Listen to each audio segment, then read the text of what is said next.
नमस्कार, an option में आप सबका स्वागत है। मित्रों, हम ओवरव्यू कर रहे हैं एक्सरसाइज 4.1 और लास्ट वीडियो में हमने जाना था बार ग्राफ के बारे में और हमने पिक्टोग्राफ के बारे में भी जान लिया है और डेटा हैंडलिंग क्या है, इसके बारे में भी हम जान चुके हैं। तो जिन बच्चों ने पुराने वीडियोस को नहीं देखा, तो सबसे पहले प्लेलिस्ट में जाइए और पुराने वीडियोस को देखिए। आज हम जानेंगे ग्राफिकल रिप्रेजेंटेशन में डबल बार ग्राफ के बारे में। लास्ट वीडियो में हमने बार ग्राफ के बारे में जाना कि किस प्रकार से डेटा को शो करते हैं बार ग्राफ के फॉर्म में। अब हम जानेंगे डबल बार ग्राफ।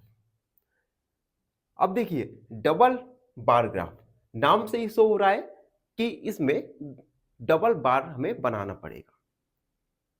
तो डेफिनेशन होगी a bar graph showing two sets of data simultaneously.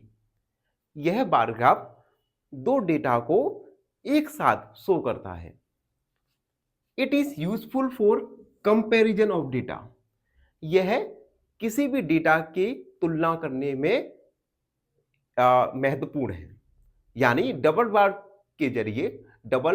Graph के जरिए हम दो डेटाओं का कंपैरिजन कर सकते हैं। एक एग्जांपल दिया है हमने।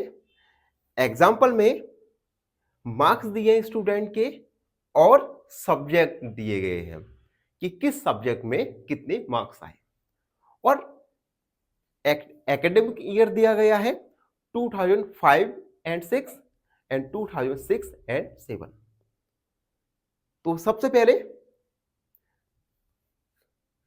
बार जिसमें कोई भी ड्राइंग नहीं है, वो रिप्रेजेंट कर रहा है एकेडमिक ईयर 2005 और 6 को, और दूसरा ग्राफ जिसमें ड्राइंग की गई है वह रिप्रेजेंट कर रहा है 2006 और 7 एकेडमिक ईयर के मार्क्स।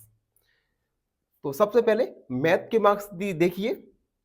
2005 और 6 में मैथ में मार्क्स आए हैं 30 और 2006 और 7 में मैथ में मार्क्स आए हैं 60। तो ये दोनों बार ग्राफ कंपैरिजन कर रहे हैं मार्क्स का। इसी प्रकार सोशल साइंस में देखिए, 2005 एंड 6 में मार्क्स आए हैं 40 और 2006 और 7 में मार्क्स आए हैं 30। इसी प्रकार साइंस में 2005 और 6 में मार्क्स हैं 20 और 2006 और 7 में मार्क्स है 30। इंग्लिश में भी देख सकते हैं, 2005 और 6 में मार्क्स है 70, 2006 एंड 7 में मार्क्स है 50। साइमल्टेनियसली हिंदी में भी मार्क्स देखिए, 2005 और 6 में है 60। वीडियो में आगे हम जानेंगे क्वेश्चंस के बारे में कि डबल बार ग्राफ के रिलेटेड कुछ क्वेश्चन पूछे जाएंगे। हमें डबल बार ग्राफ को देखकर उन प्रश्नों के आंसर देना है। क्वेश्चन नंबर फर्स्ट है जैसे, what is the information given by the double bar graph. Double bar graph के माध्यम से आपको क्या इंफॉर्मेशन दी जा रही है। तो देखिए, डबल बार ग्राफ में एक्स एक्सेस पे हमें सब्जेक्ट दिए गए हैं और मार्क्स दिए गए हैं। इसी के साथ साथ 2 एकेडमिक ईयर्स दी गई हैं, यानी 2005 और 6 में सभी सब्जेक्ट में कितने मार्क्स आए और 2006 और 7 में सब्जेक्ट में क्या मार्क्स थे। इन दोनों का कंपैरिजन डबल बार ग्राफ के माध्यम से हमें दिया गया है। Second question, in which subject has the performance improved the most. किस सब्जेक्ट में सबसे अधिक परफॉर्मेंस इंप्रूव्ड हुआ है।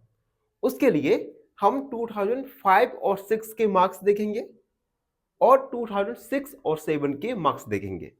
दोनों का कंपैरिजन करेंगे और देखेंगे कि किस सब्जेक्ट में सबसे अधिक इंप्रूव्ड हुए हैं मार्क्स। मैथ में देखिए, 2005-6 में 30 मार्क्स आए हैं और 2006-7 में 60 मार्क्स आए हैं।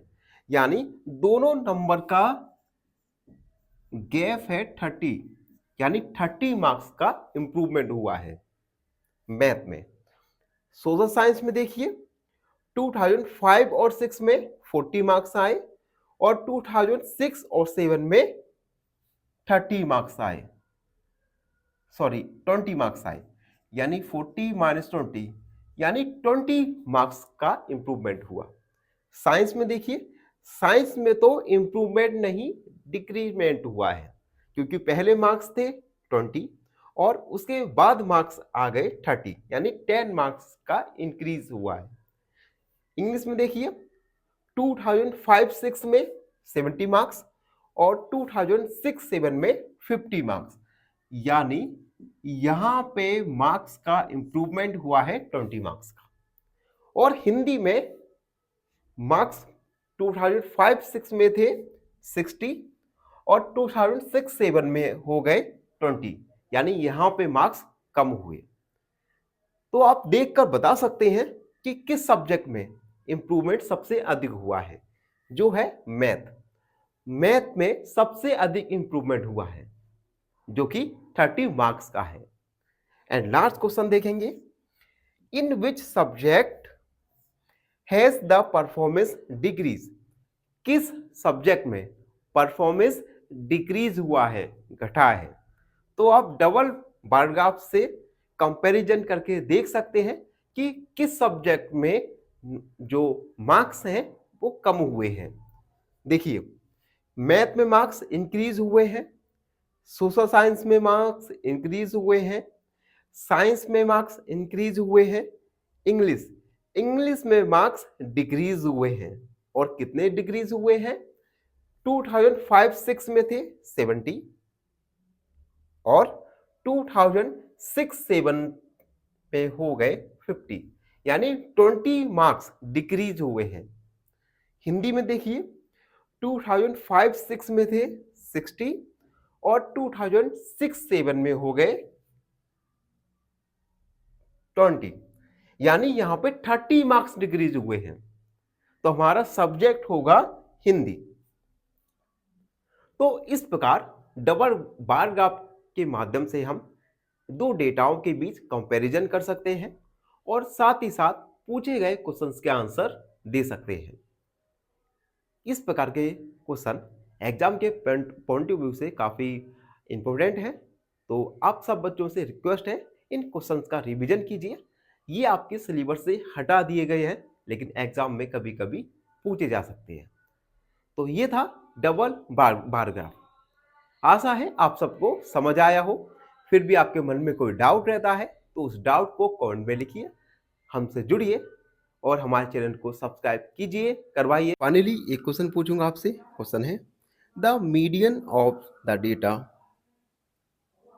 3, 4, 5, 6, 7, 3, 4 is. Option A 5, option B 3 या ऑप्शन सी 4। इस क्वेश्चन का आंसर कमेंट सेक्शन में जरूर लिखिए। बने रहिए हमारे साथ एन ऑप्शन में। धन्यवाद।